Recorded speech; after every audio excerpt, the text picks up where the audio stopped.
भानगढ़ राज्य के सोनपुर गांव में भयंकर सूखा पड़ा हुआ था। गांव की धरती फट चुकी थी और कुएं सूख चुके थे। रामू नाम का एक किसान अपनी बंजर जमीन को चुपचाप देख रहा था। तभी गांव का व्यक्ति बलिया वहां पहुंचा। ओ भैया रामू, कब तक सूखे खेत को देखते रहोगे? मुझे नहीं लगता कि अब हमारा गांव कभी हरा भरा हो पाएगा। यह सुनकर रामू ने निराश होकर आकाश की ओर देखा और गहरी सांस लेते हुए कहा, न जाने गांव वालों से या मुझसे ऐसी कौन सी गलती हो गई है जिसकी वजह से यह सूखा पड़ा हुआ है। अरे अब क्या कहूं रामू, गांव वाले तो अब गांव छोड़ना चाहते हैं, लेकिन किसी के पास इतना धन भी नहीं बचा कि वह अपना घर छोड़कर दूसरे गांव में जाकर बस सके, जीवन यापन कर सके। अब तो लगता है कि जंगल में जाकर घास फूस पेड़ पत्ते यही खाकर गुजारा करना पड़ेगा। यह सुनकर रामू की आंखों में आंसू आ गए। से अपने गांव की गरीबी नहीं देखी जाती। जब भी कोई बच्चा पानी के लिए तड़पता है, मेरा दिल टूट जाता है, अंदर से हिल जाता हूं मैं समझ सकता हूं रामू, लेकिन पानी से ज्यादा इस समय हमारे गांव को अनाज की जरूरत है। पानी तो हम किसी जंगल में जाकर पी सकते हैं, लेकिन आखिर कब तक केवल पानी पीकर जीवित रह सकते हैं? सबसे महत्वपूर्ण अनाज है। यह सुनकर रामू निराश होकर अपने घर लौट आया।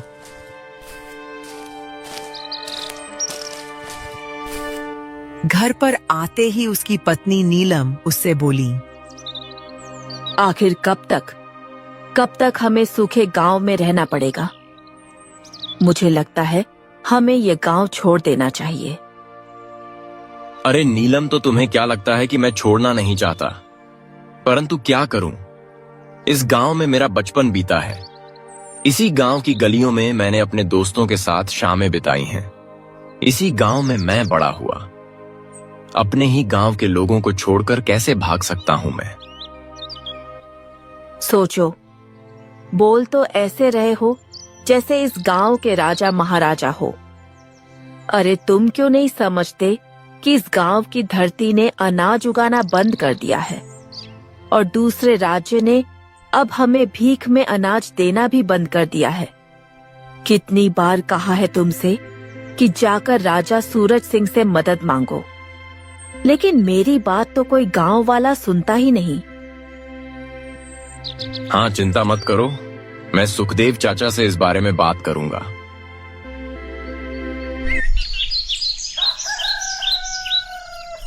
अगले दिन रामू सुखदेव चाचा के पास चला गया।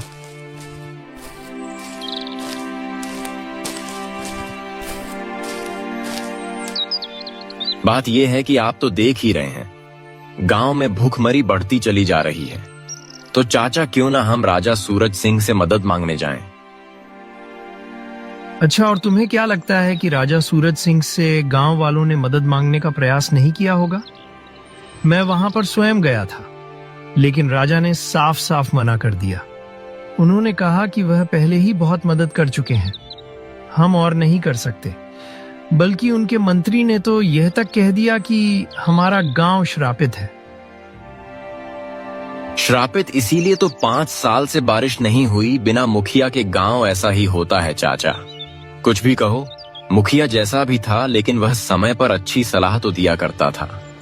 ना जाने वह कहां लापता हो गया और वह अपने साथ साथ इस गांव की खुशहाली भी ले गया।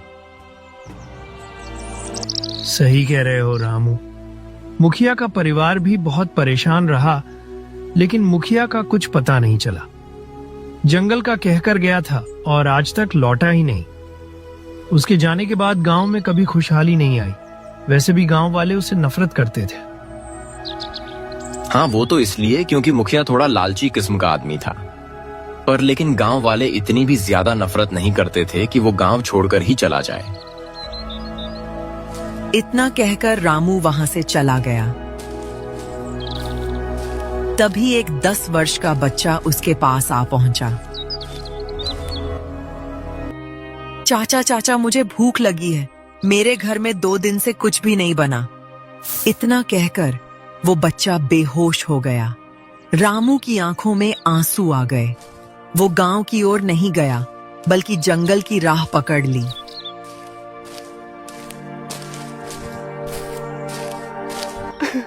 एक पेड़ के नीचे बैठकर फूट फूट कर रोने लगा और आकाश की ओर देखकर बोला, हे भगवान, हे भगवान, मुझसे मेरे गांव की गरीबी नहीं देखी जाती। भगवान, कुछ मदद करो। भगवान, कुछ मदद करो। तभी पेड़ के ऊपर से एक आवाज आई, समझ ले तेरी भगवान ने सुन ली। रामू चौंक गया। जैसे ही उसने ऊपर देखा, एक विशाल चिल उसकी ओर देख रहा था। चिल को देखकर रामू डर गया। आहा हा हा, मुझे देखकर डरने की जरूरत नहीं है रामू। कुछ देर पहले तुम भगवान से प्रार्थना कर रहे थे। तुम्हारी आंखों में गांव के लिए आंसू देखकर मुझे बहुत अच्छा लगा। लोग तो अपने लिए रोते हैं, जो दूसरों के लिए रोते हैं ना, वही सच्चे दिल वाले होते हैं। ऐसे लोग संसार में दुर्लभ होते हैं। वो तो ठीक है, लेकिन कौन हो तुम? और तुम तो चिल हो, फिर मनुष्य की भाषा में कैसे बात कर सकते हो? हाँ, तुम जरूर कोई तांत्रिक या तंत्र मंत्र करने वाले जीव हो, है ना? नहीं नहीं, ऐसा कुछ नहीं है।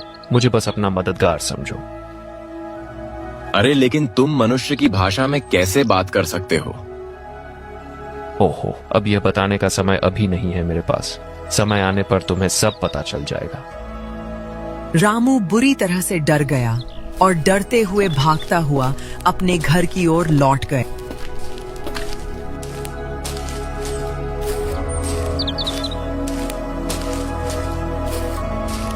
उसके चेहरे पर डर साफ झलक रहा था। क्या हुआ रामू? ऐसे क्यों घबराए हुए हो? अरे नीलम, क्या बताऊं।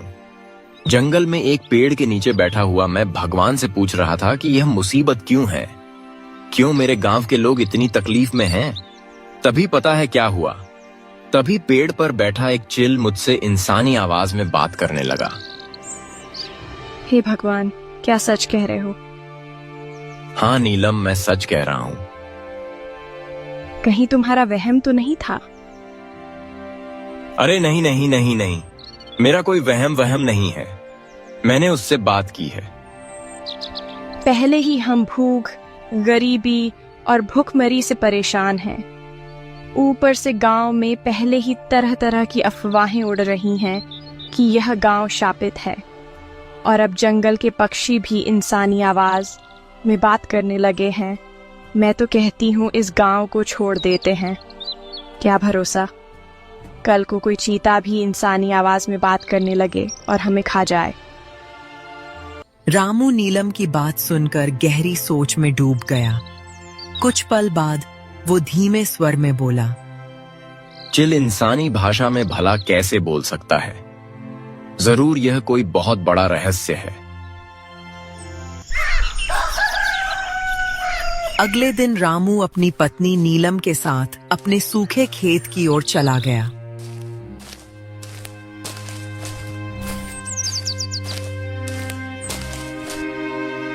कब तक इस बंजर जमीन को देखोगे?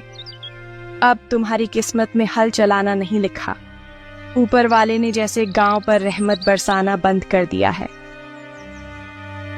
नीलम का वाक्य पूरा होते ही रंग बिरंगी किरणों के साथ वही चिल वहां प्रकट हो गया। चिल को देखकर रामू एक बार फिर डर गया। अरे अरे अरे अरे, डर क्यों रहे हो? मुझे अपना दोस्त समझो। ऐसे बात करो मुझसे। और दोस्त, क्या हाल चाल है? और मैं तुमसे कहूंगा मैं बढ़िया हूं दोस्त। देखो, कल तुम मेरी पूरी बात सुने बिना ही भाग गए थे। मैं तुम्हारी मदद करना चाहता हूं। मैं जानता हूं कि तुम्हारे गांव में बारिश क्यों नहीं हो रही है। तुम्हारा गांव वाकई में एक श्राप की चपेट में है। क्या ये क्या कह रहे हो तुम? मैं बिल्कुल सच कह रहा हूं, लेकिन तुम मेरी बात ही नहीं सुन रहे। चिल की बात बीच में ही रह गई। तभी नीलम चौंक कर बोल उठी, तुम किससे बात कर रहे हो रामू? दरअसल चिल केवल रामू को दिखाई दे रहा था। नीलम को वो कहीं नजर नहीं आ रहा था। तुमने नहीं देखा? अरे तुमने देखा नहीं किस तरह से रंग बिरंगी किरणों से चिल प्रकट हुआ और मुझसे बात कर रहा है? क्या बात कर रही हो? क्या तुम्हें चिल नहीं दिखाई दे रहा? भगवान की कसम, लगता है गांव की गरीबी और भूखमरी ने तुम्हारे दिमाग को खराब कर दिया है। कहाँ है चिल? मुझे तो कुछ दिखाई नहीं दे रहा। मुझे केवल तुम देख सकते हो रामू, क्योंकि मुझसे कहा गया था कि जिसका मन सोने की तरह शुद्ध होगा वही मुझे देख और सुन सकेगा। इस गांव में ऐसा कोई भी नहीं है। मैं बरसों से उस पेड़ पर बैठा तुम्हारे जैसे किसी सच्चे इंसान की तलाश में था। न जाने कितने लोग वहां से गुजरे, न जाने कितनों से मैंने बातें की, पर कोई भी मुझे देख और सुन नहीं पाया। पर अब जब पहली बार तुमने मुझे देखा है तो मैं खुशी से झूम उठा, यह सोचकर कि चलो कोई तो है, अरे कोई तो है जो मेरी बात सुन सकता है। हाँ, अब मुझे तुमसे कम डर लग रहा है। सही बताऊं तो अरे तुम अकेले में किससे बात कर रहे हो रामू? अरे नीलम, ये चिल तुम्हें नहीं दिखाई दे रहा? मैं जानता हूं, लेकिन मुझे दिखाई दे रहा है। इस चिल का कहना है कि वो केवल मुझे दिखाई देगा। यह सुनकर नीलम बुरी तरह से डर गई और बोली, हे भगवान, अब इस गांव में और क्या क्या देखना पड़ेगा। इतना कहकर नीलम बेहोश हो गई। रामू नीलम को उठाने ही वाला था कि तभी चिल बोला, डर की वजह से बेहोश हो गई है। चिंता मत करो, कुछ देर में होश आ जाएगा। अच्छा, अब मेरी बात गौर से सुनो। इससे पहले कि श्राप पूरे गांव को निगल जाए, तुम्हें इस गांव को श्राप से मुक्त करवाना होगा, और मुझे भी। क्या मतलब? यूं समझ लो कि इस गांव से ही मेरा श्राप जुड़ा हुआ है। बस इससे अधिक मैं कुछ नहीं बता सकता। परंतु श्राप कैसे दूर होगा? मैं ये बता सकता हूं। सुनो, तुम्हारे गांव में मुखिया के बाद गांव के लोग सबसे अधिक किसकी बात मानते हैं? बताओ। रामू गहरी सोच में डूब गया और बोला, हमारे गांव में वैसे तो मुखिया वर्षों पहले लापता हो गया था। उसके बाद देखा जाए तो अगर गांव में सबसे ज्यादा किसी की बात मानी जाती है तो वह तो सुखदेव चाचा हैं। वैसे सुखदेव चाचा भी मुखिया के बराबर ही माने जाते हैं, लेकिन हाँ, मुखिया से वह बहुत अलग हैं, क्योंकि मुखिया लालची था। ही और जो दिखता है वह होता नहीं। सुखदेव पर नजर रखो, तुम्हें बहुत कुछ पता लगेगा। सुखदेव की सच्चाई जानना बहुत जरूरी है। क्या मतलब? जो कहा है वो करो। तुम्हारी विचारधारा सुखदेव को लेकर बदल जाएगी, बस नजर रखो। इतना कहकर चिल रंग बिरंगी किरणों में बदलकर गायब हो गया और नीलम होश में आ गई।